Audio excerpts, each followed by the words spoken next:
Hey everybody, it's Master Gallengeist here, bringing you my review of the latest episode of What We Do in the Shadows, The Curse. And I've been looking forward to this one since I'd been doing the previews for it, and this was a pretty decent episode. Now, granted, it more focused on Guillermo's dilemma rather than the vampires dealing with the whole curse on the computer, but I don't think that that was mainly a problem. It did a good job because Guillermo's needed more weight because of what he kind of had to deal with, and I think that it kind of also helped out the vampires dealing with the whole computer curse thing because it didn't let it kind of run out in all different kind of directions to try and stretch itself too thin. It felt like it worked pretty well with what was going on.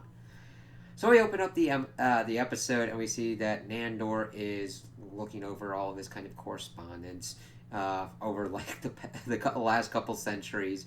He's looking at one that he got from his parents when he was at his training camp for the military of his country, talking about like the rocks not being too hard because they evidently used them for pillows and for blankets. And I'm like, yeah, that's kind of messed up.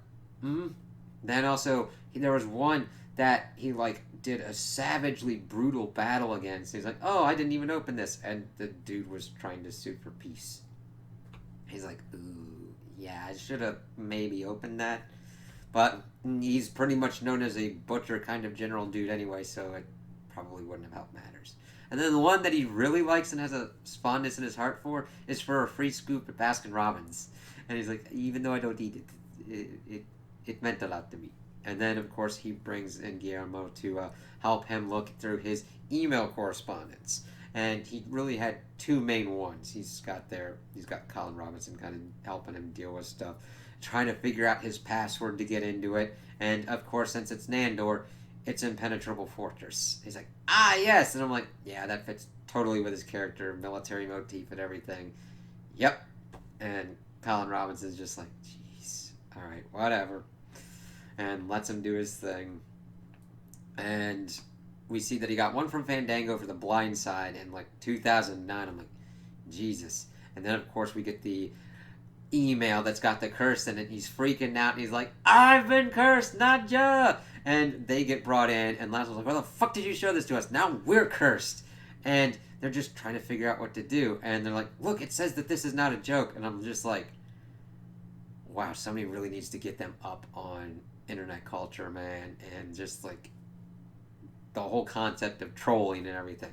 But see, the thing is, this is that kind of scam email that just like messes with people that don't understand it. It's like, yeah, you always have to be careful about what you see on the internet. So they're freaking out and thinking they've got until sunrise, and they just start trying to cut. They have to send this to 10 people, and they're like, ah, shit, fine, whatever, fine, cool.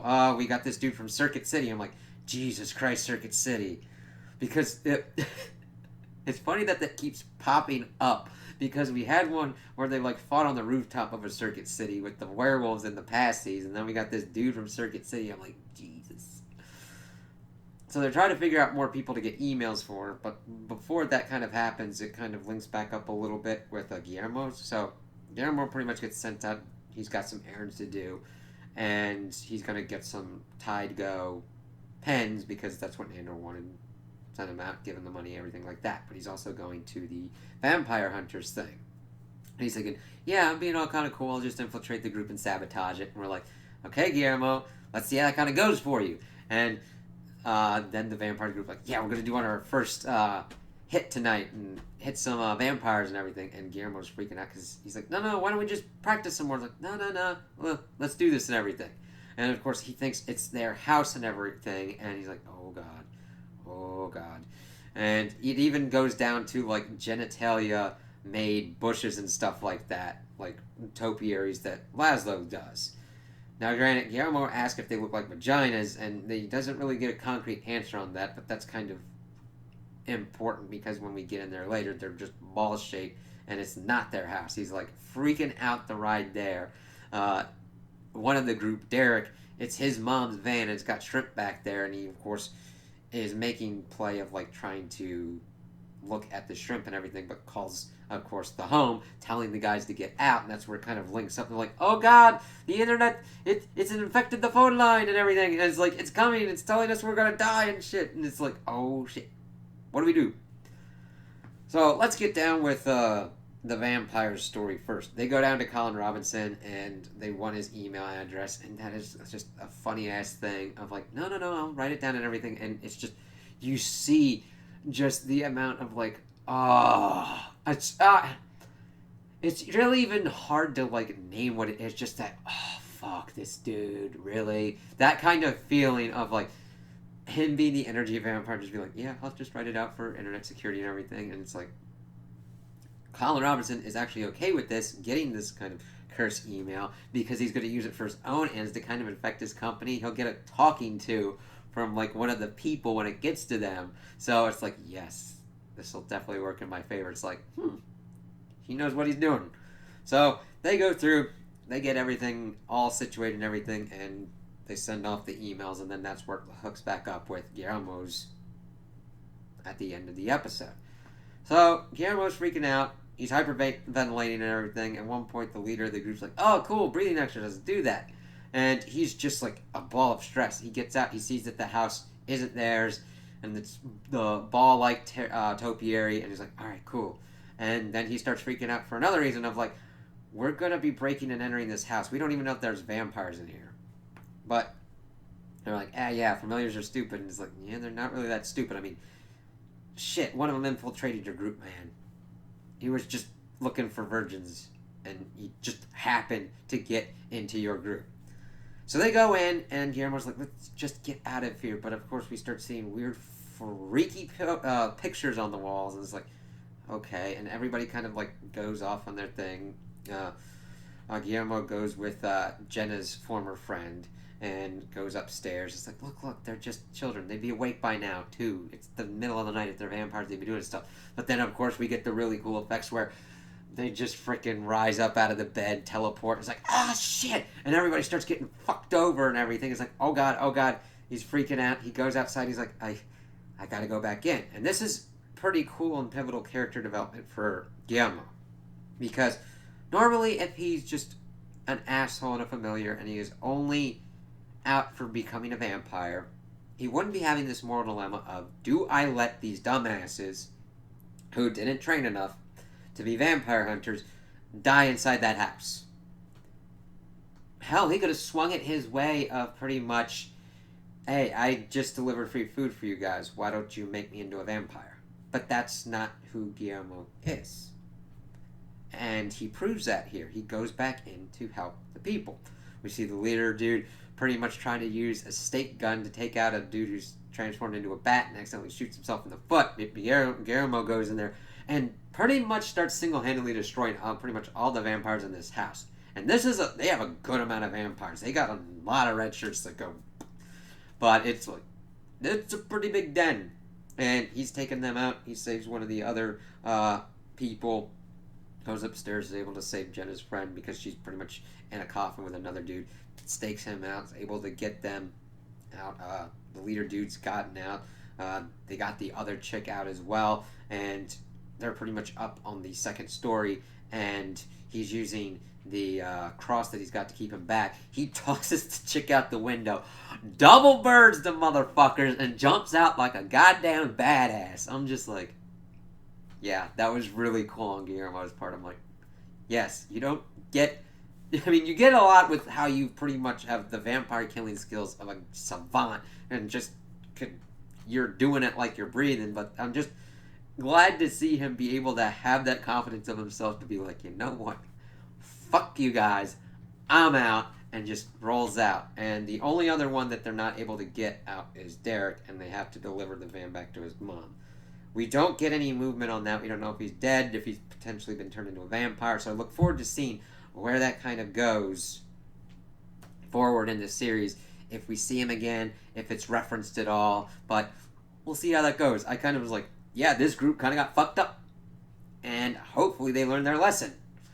So he's done with that. We then see it link back up in with the other vampires as they're at the home. They're freaking out because someone's at the door. We see Guillermo covered in blood and shit, being like, hey, the Tide pens were on discount, so here's the extra money that you've got. And of course, part of the cursed email is that if you forward this thing, you get untold riches. And they're all happy and shit's untold riches! And they have like a group hug. Guillermo tries to join. He's like, no, you were not a part of this. And then, of course, we see that Laszlo's like, hey, yeah. Nadja's like commenting, oh, Laszlo now is like, yes, because they've survived what they thought was a deadly thing. And another thing that I liked in the between as they're like explaining curses and stuff like that is that we still have the Nadja doll that's got her soul in it, commenting upon curses and how this one dude's bollocks got shriveled up like raisins because of a curse. And it's just like, I'm glad that we've got that kind of thing in the back pocket because it's just a cute little thing being like, yeah, you ain't remember that right. Or like, yeah, that was cool. It's just like, oh, I can't wait to see what other things are done with that. So, we get to the end of the episode and we see that Nandor is a little bit freaked out and he wants Guillermo to stay with him until he falls asleep.